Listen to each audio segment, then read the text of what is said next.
8장 5절부터 9절까지입니다. 구절이 많지 않기 때문에 하루에 합독하겠습니다. 합독합니다. 육신을 따르는 자는 육신의 일을, 영을 따르는 자는 영의 일을 생각하나니 육신의 생각은 사망이요 영의 생각은 생명과 평안이라.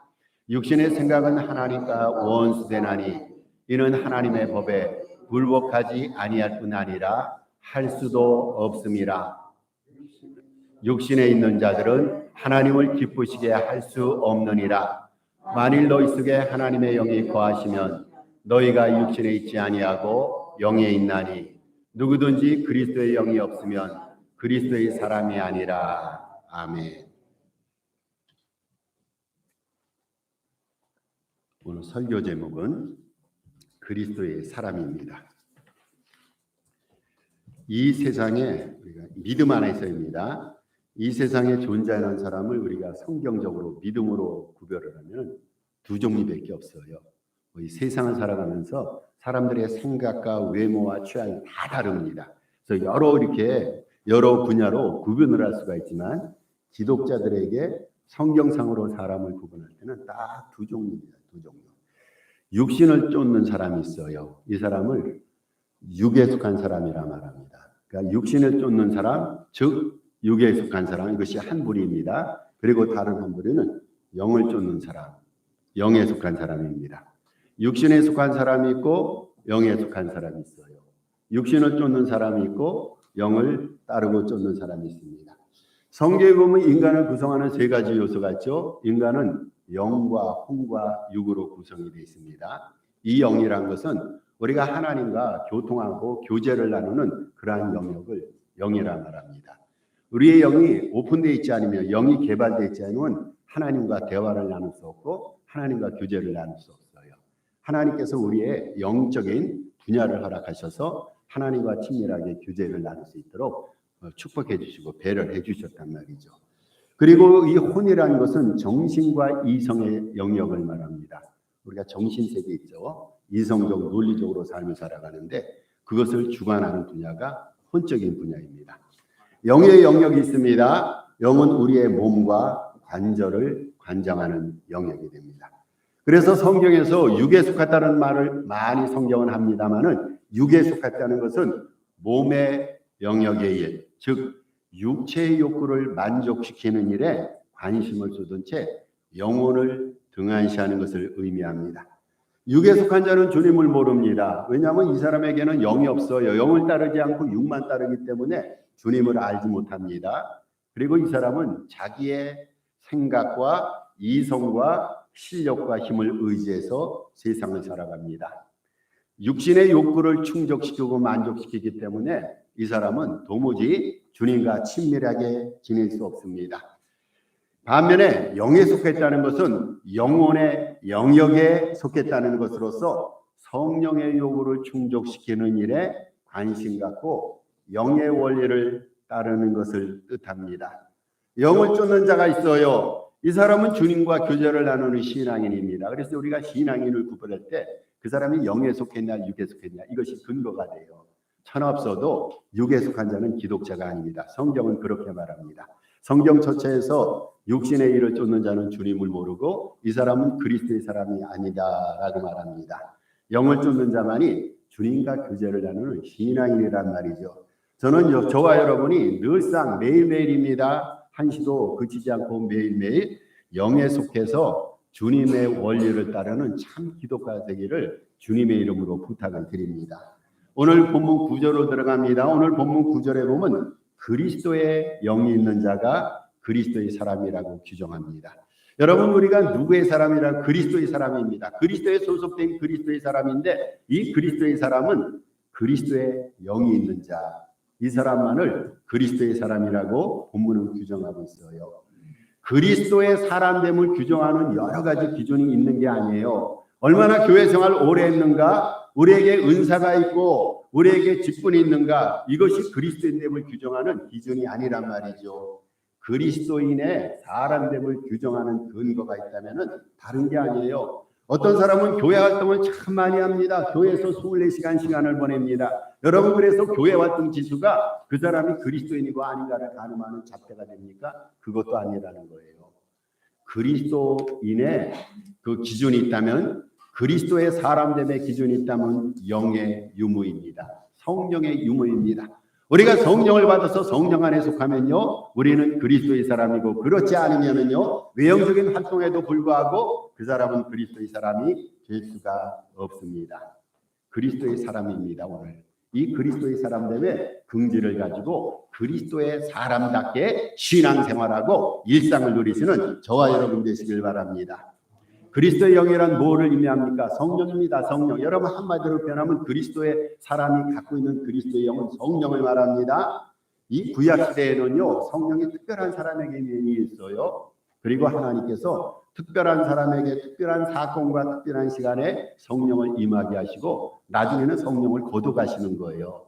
그 사람이 24시간 성령 충만했던 것이 아니라 필요한 사람에게 필요한 시간에 마다 성령을 주셨는데, 너무 감사하게도 신약시대에 돌아서 하나님께서 오순절에 만인에게 성령을 물부터 부어주셨어요. 특별한 사람이 아니라 보통 사람인 우리도 성령 받고 성령의 지배와 감동을 누리면서 성령의 다스림을 받아서 성령 안에서 그리스도의 사람으로서 삶을 누릴 수가 있어요.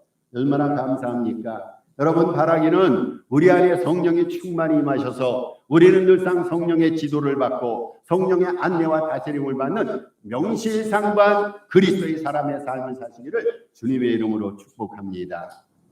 그리스도의 사람들은요, 어디에 거처를 두고 있냐면은 그리스도 안에 거처를 두고 있습니다. 사도 바울의 서신에 보면은 사도 바울이 초대에 문안 인사를 드립니다. 에베소 교회에도 문안 인사를 드리고 빌립보 교회에서도 문안을 드리는데, 빌립보에 있는 성도들에게 문안 인사를 드리면서 그리스도 안에 거하고 있다라고 얘기합니다. 빌립보에 사는 성도들, 사노스에 살고 있는 성도들, 저 같은 경우에는 후리몬테에 살고 있는 성도인데 우리 영혼의 거주지는 그리스도 안이라는 것입니다.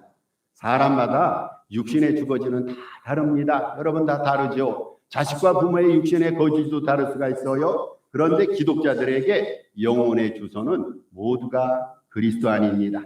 여러분, 또한 그리스도의 사람들은요, 먹든지 마시든지 무엇을 하든지 누구를 위해서 합니까? 그리스도를 위해서 합니다. 그리스도의 사람들은요, 자기를 위해서 삶을 살지 않아요. 온통 예수님 위해서 합니다. 예수님의 영광을 위해서 합니다. 예수님의 만족과 예수님의 행복을 누리기 위해서 그리스도인은 그것을 삶의 목적으로 살아갑니다. 그리스도의 사람들은요, 오직 예수님을 따릅니다.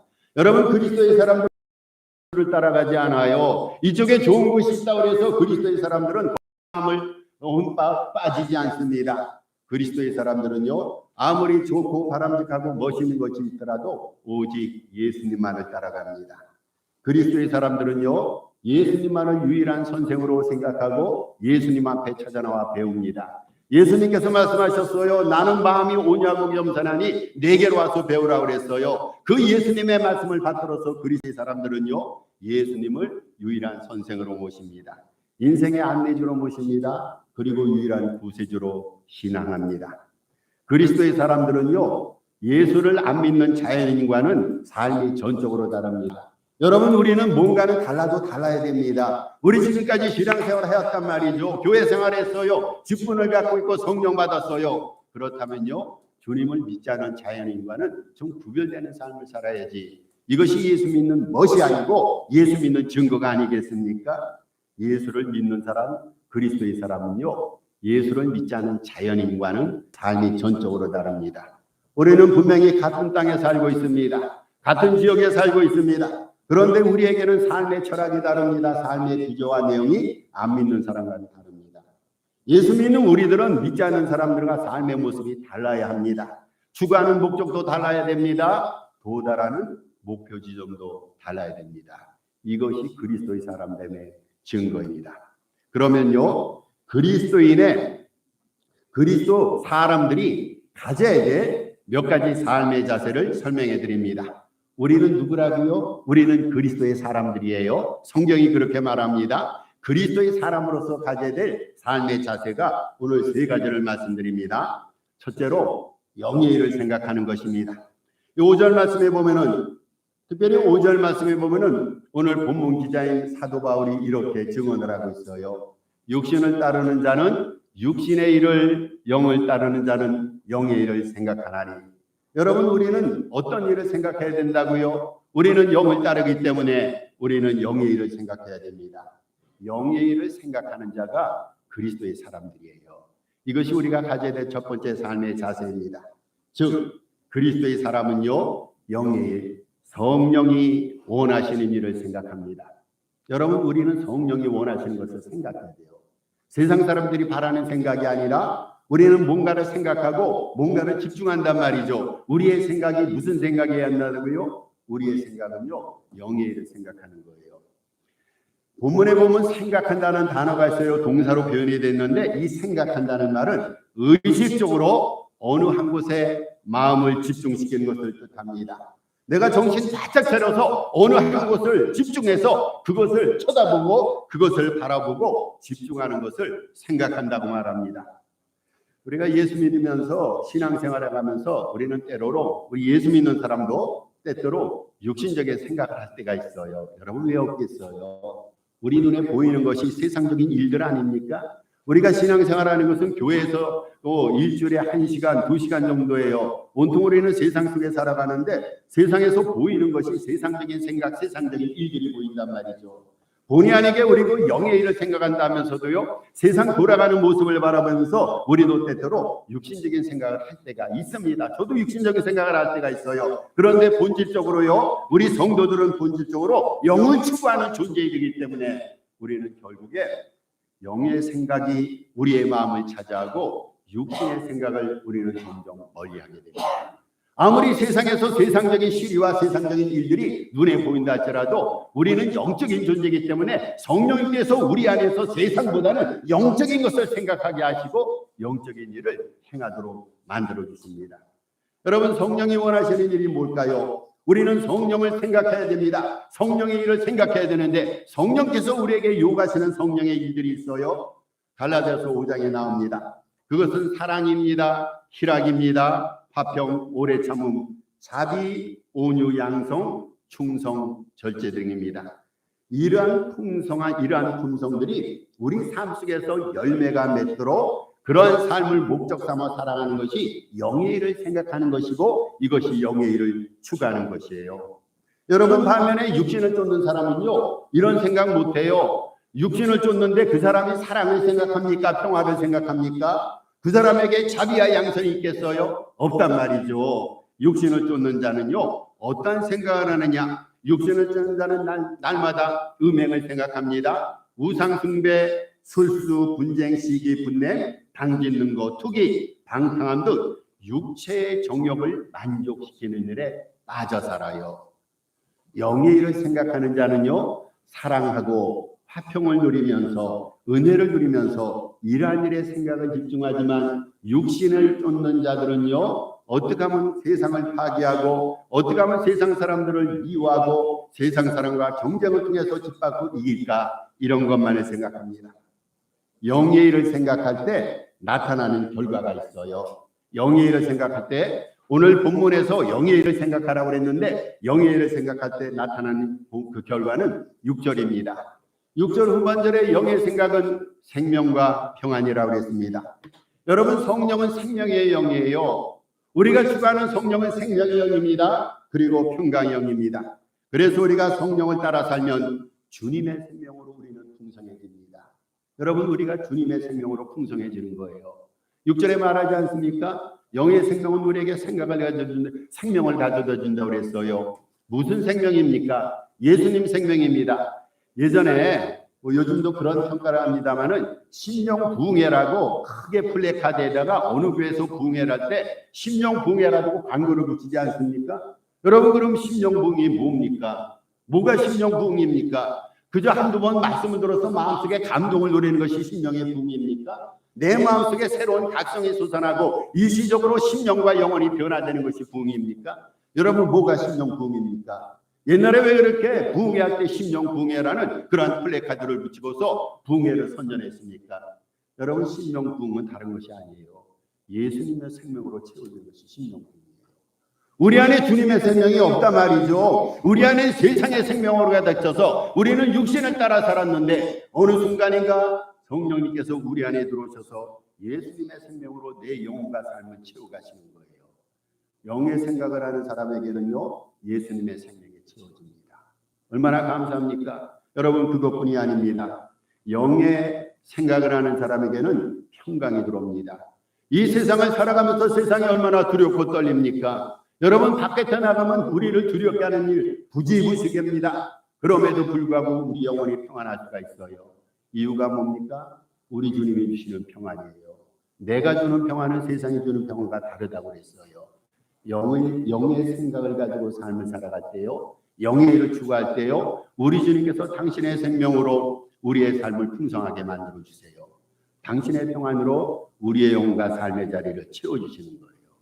그래서 어렵고 소요스럽고 소요스러운 이 세상 속에서도 평안을 유지할 수 있는 비결이 우리가 영에 속해서 영의 생각을 하기 까닭입니다. 반면에 우리가 육신을 따른다고 생각해 보세요.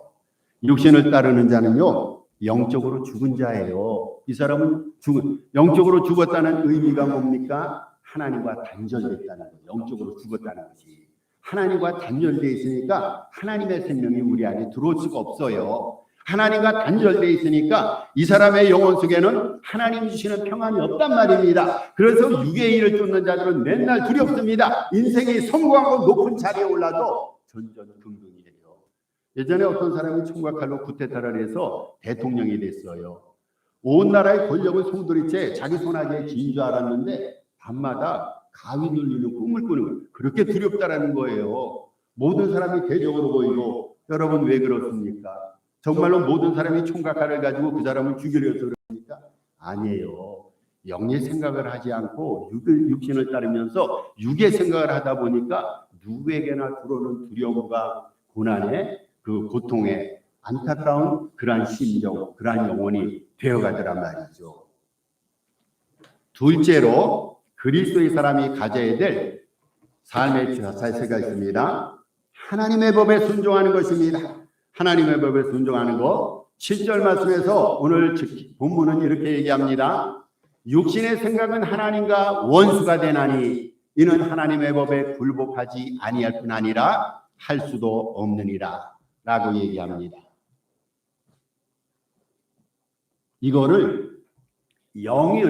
이것을 영을 쫓는 차원에서 풀이하면 이렇게 얘기할 수가 있어요. 영을 쫓는 자는 하나님의 법에 절대 순종한다. 여기 보니까 육신을 쫓는 자는요, 하나님의 법에 순종치 않는다고 그랬어요. 여기서 우리가 바꾸어 한번 풀이하잔 말이죠. 영을 쫓는 자는요, 하나님의 법에 순종합니다. 절대 순종합니다. 어떤 삶의 상황 속에서도 영을 따르는 자는요, 하나님의 법에 순종하게 돼 있어요. 왜 여러분 우리가 하나님의 법에 불순종합니까? 왜 말씀에 우리가 불순종하냐 그거예요. 이유가 있어요. 그것은 육신의 생각으로 가득해서 육신을 따르기 때문에. 영을 따르는데, 영에 속해 있는데 어떻게 우리가 하나님의 법에, 하나님의 율법에, 하나님의 계명에 불복하고 불순종하냐 그 말입니다. 그리스도의 사람은요, 주의 법을 즐거워합니다. 예수님께 속한 자는요, 하나님의 말씀을 사랑하고 즐거워해요. 말씀을 읽으면서 은혜를 받아요. 말씀 속에서 깨우침을 받습니다. 그런데 어떤 사람은 성경을 읽어도 재미가 없어요. 성경을 읽어도 은혜가 안 됩니다. 여기서 영적인 교훈과 깨달음을 받지 못합니다. 왜 그렇습니까? 그 순간은요, 육신을 따르기 때문에. 영을 따르고 성령에 복종하면요, 하나님의 말씀이 왜 안 죽었습니까? 그래서 시편 1편 1절의 시인이 말하지 않습니까? 복 있는 자는 여호와의 율법을 즐거워하며 주야로 그 율법을 묵상하는 자라고 했어요. 저는 여러분이 하나님의 말씀을 늘상 읽으면서 그 말씀 속에서 즐거워하고 기뻐하고 행복을 누리면서 그러한 말씀의 사람이 되기를 바랍니다. 이 하나님의 법이란, 오늘 하나님의 법에 순종한다고 그랬어요. 하나님의 법에 그리스도의 사람들은 순종해야 되는데, 하나님의 법이란 구체적으로 뭐를 의미합니까? 하나님의 말씀입니다. 성경에 하나님의 법이라고 있는 거 여러분 무조건 하나님의 말씀으로 해석을 했어요. 하나님의 말씀입니다. 그래서 우리 기독자들은요, 하나님의 법에, 하나님의 말씀에 늘 순종해야 됩니다. 하나님의 법에 순종해야 됩니다. 하나님의 법이 때로는 내 인생 목표와 좀 다를 수가 있어요. 내 사적인 내 인생을 내려놓고 하나님의 법에 말씀에 그래도 순종해야 됩니다. 우리가 하나님의 법에 순종해야 될 몇 가지 이유가 있어요. 하나님의 법에 순종할 첫 번째 이유가 있습니다. 여러분, 하나님의 법은 절대 진리이기 때문에 그래서 우리가 순종하는 거예요. 세상 것은요 바뀌어요. 세상 것은 변합니다. 그리고 세상 것은 부패합니다. 그런데 하나님의 말씀은요 세세토록 변함없는 절대 진리입니다. 진리대로 사는데 인생이 당당하지 않을까요? 여러분, 진리대로 사는면요 길이 열리고 행복과 기쁨이 오게 돼 있어요. 실패하고 허망한 이유는요 진리대로 살지 않기 까닭입니다. 두 번째로 주의 법에는, 하나님의 말씀에는 인생을 소성케 하는 능력이 있기 때문입니다.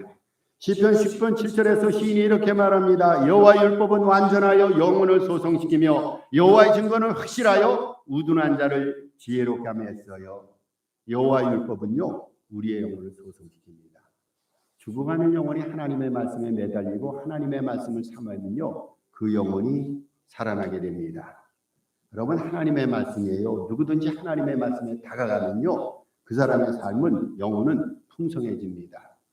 저는 그런 생각을 가져봐요. 신유의 은사가 있지 않습니까? 어떤 사람이 신유의 은사가 있어서 아픈 환자를 놓고 기도합니다. 그런데 기도할 때 성경 말씀을 펴놓고 기도를 해요. 성경 말씀을 그냥 기도만 하는 것이 아니라, 보통 우리가 통상적으로 기도만 하지 않습니까? 그래서 제가 그분한테 물어보니까 왜 기도할 때 말씀을 펴지 않냐? 이 말씀이 영혼을 치유하고 육체를 치유하지 않냐? 그 말씀을 하시는데 제가 그 말씀을 듣고 손바닥을 치면서 그렇다고 동의를 했어요.